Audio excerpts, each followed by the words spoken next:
We already said it once before, but it's an 8-hitter with 10 home runs, and then you have a 9-hitter hitting 333.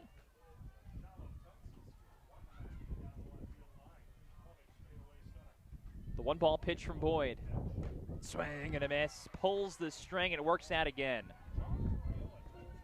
Boyd just going right at these hitters right now, which is what she needs to do. You have a 5-run lead. Throw it in there and make these Nebraska hitters prove that they can hit you before you start getting crafty. This is not the time to get crafty. This is the time to get outs. And Boyd's been dancing around trouble all weekend. Misses low. Ball 2. The error, by the way, is charged to Maddie Lawson on the catch as opposed to Linkavage on the throw. First blemish by Rutgers today. Good count for Gray at 2-1. Fouled it back.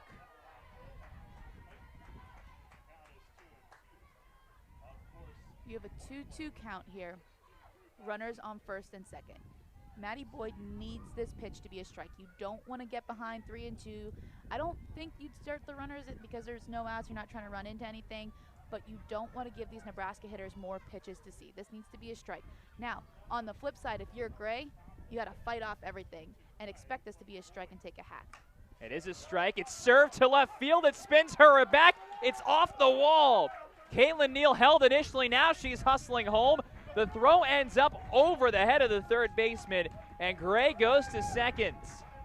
I think it's safe to say Sydney Gray is breaking out of that slump. A big double from the Nebraska third baseman, and the Huskers are back within a swing. She hit that ball on an absolute rope right at Hura in left field. Hura got a little turned around, but I think even if she drop steps the correct way, she doesn't catch that ball. That's a great piece of hitting by Sydney Gray, and this is what the Huskers need to chip away. Sydney Gray collects her 30th RBI of this season. And the first one for her this weekend. That was a loud shot off the fence. And not all that far from being a 3-run home run. Even still, though, you've got Bacon at third, Gray at second, and again, this is where things for Nebraska get really interesting. This is the part of the order that you won up. Breadwell has been hitting really well, especially this weekend. As I said, she came into this game hitting 333. She's a 9-hitter. She turns it around for one of the best hitters in the Big Ten with runners on second and third right now. The corners come in for Rutgers, and this is set into left center field. Sands tracking back on it for the first out. The wind blowing in once again helped knock that down for the shortstop. The wind has been so funky all day, Dom, and it just has both helped and hurt each team. So I guess you can't complain if you're either team. They've both benefited and also have been hurt by the wind. But now you have second and third, 1 out. If you're Rutgers, you see that infielders aren't in. Good. You don't want them in right now because your priority is to get the out at first. You still have a 4-run lead in this instance. Sometimes teams bring in the infielders, and I'm like, why? You're up by 4. A big swing by Billy Andrews. 1 out now in this top of the 6th. 6-2 is the Rutgers advantage. Billy Andrews wanted that ball. You know, you see that C on her right shoulder. It's there for a reason. She wants to be able to lead her team, do what her team needs her to do in this instance, which is bring these runs home. 1 for 3 today with a single. Boyd delivers. And Andrews fouls it straight back. Maddie Boyd climbing the ladder with both of those pitches. She started with somewhat of a rise up in the zone, and then she goes right back to that pitch because Andrews chased it in that 0-0 count. So now she has 0-2. I'd look to throw it just even a little bit higher, but you really got to get some spin on it because Andrews has the capability to get on top and put it over the fence.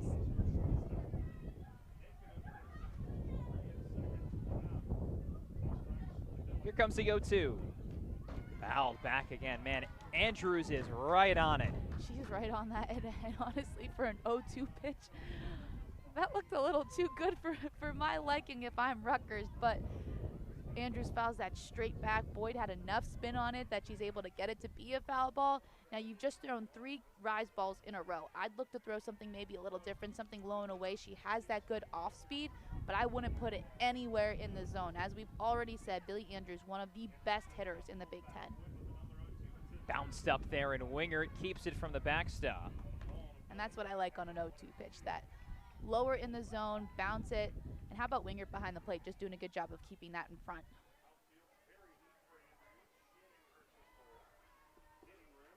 Boyd has collected 3 strikeouts today, but none since the 2nd inning. Deals her 1-2. And once again, Billie Andrews sends out a souvenir right behind the plate. She's just missing these pitches. Her timing is really good. She's just a little bit underneath it. That's why she's fouling it back a little bit. So if she can find a way to get on top of it, she can find a gap. One of the leaders of this team and one of the stars of the Big Ten. Billie Andrews trying to deliver once again.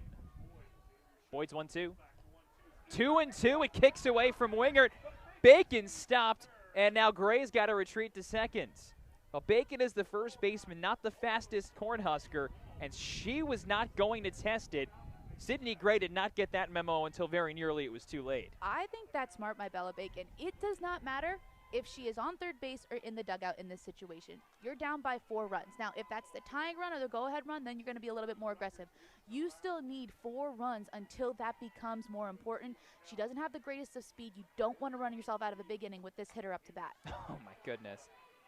Every foul ball, there has been one of the club softball teams, half the girls wearing their bright purple jerseys, getting up and sprinting behind the plate to see who can be first to the softball, which is carried sometimes as far as 100 feet the other way. Well, I'm just turning around right now. It looks like they're recruiting some more people. So we could give a play-by-play of what's happening back there. Looks like they're fighting for that foul ball, Dom. Andrews trying to straighten it out on the 2-2. Takes it. Ooh, that's a good take. And it runs the count full. That's a great take, and it's also a great spot by Maddie Boyd. That's what I was talking about before. Starting that rise ball just a little bit higher so that she can maybe get Andrews to be underneath it. But Andrews, how about the discipline of laying off that pitch? First base is open, but the hot-hitting Kate Kaneda is on deck. Here's the payoff. It's upstairs and away. It kicks back to Wingert on ball 4. In the end, it's a free pass. Boyd a couple times has missed her spots. And all of a sudden, Nebraska has a chance to tie the game here in the 6th inning. What an at-bat from Billie Andrews, coming all the way back from being behind. She fouled off so many pitches. I should have kept track. I did not. But all those foul balls until she finally gets Boyd to walk her and bring up Kaneda, who, as you said, Dom, has been so hot. 10-pitch walk to Billie Andrews. 3 fouled off after she was down 0-2.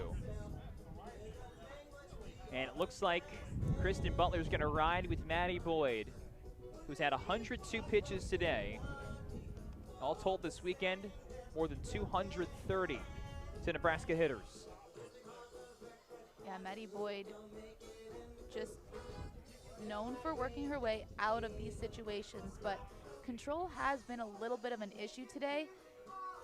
Even though she hasn't walked a ton, she's had a lot of full counts, lots of foul balls. These Nebraska hitters, even though they haven't been able to push the amount of runs across that maybe they would have liked, they have been having good long at-bats against Boyd. Only 1 hit in this inning for Nebraska. Neal walked. Bacon reached on the E4 that could have been the first out. Then Gray bangs the double off the left field wall. Redwell pops up. Andrews walks. Sets the table for Kate Kaneda, who hit her first home run of the season this weekend. Coming up with the bases loaded. Boyd's first pitch is tapped over to short. Sand flips to third. Safe! Olin Cabbage missed the base. Everybody's safe. Tondrick Davis right on top of it. Olin Cabbage was searching for third base.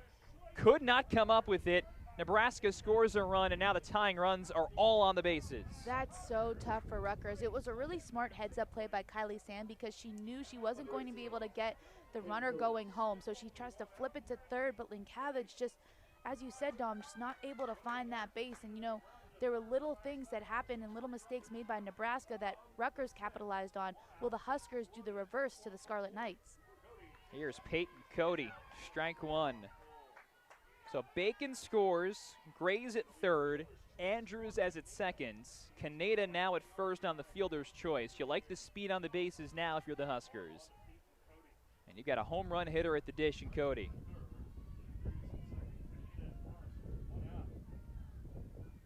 The strike one pitch. Swing and a miss. Peyton Cody was thinking about giving Nebraska the lead on that swing. She took what we call a daddy hack at that one, but I like it. Base is loaded, trying to scratch back some runs for your team. Buckle down time for Maddie Boyd. 0-2. Tap slowly, tough play. Lawson tags, and that's it. So another run scores. Gray comes home. Andrews advances to third. Rutgers will get the second out of the inning, trying to at least preserve a lead, which is now 6-4 in favor of the Scarlet Knights.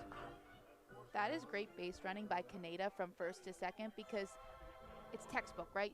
That ground ball's right in front of you. You don't just give yourself up and make it an easy double play. She stops, forces Lawson to come and actually have to reach to tag her, and then that allows the runner to be safe at first. So those little things also translate into runs for Nebraska.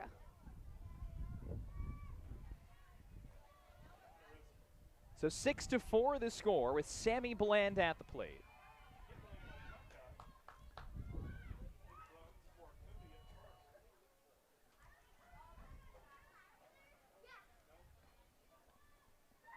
And the pitch. Bland cracks it to center.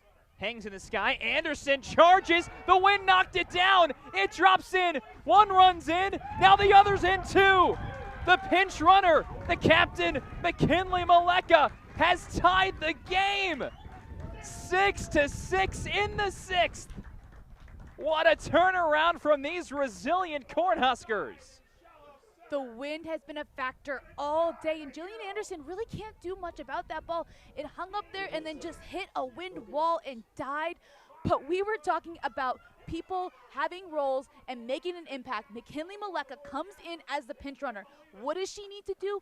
She needs to score. She's the tying run. She needs to be aggressive. She does exactly that, scoring to tie this game for the Huskers. Brooke Andrews takes ball one. 5 runs on 2 hits in the sixth inning for a Nebraska team that has never been out of a game until the final out's been recorded. Rhonda Revelle said that when we talked to her this week. Another example here in the top of the sixth inning in New Jersey.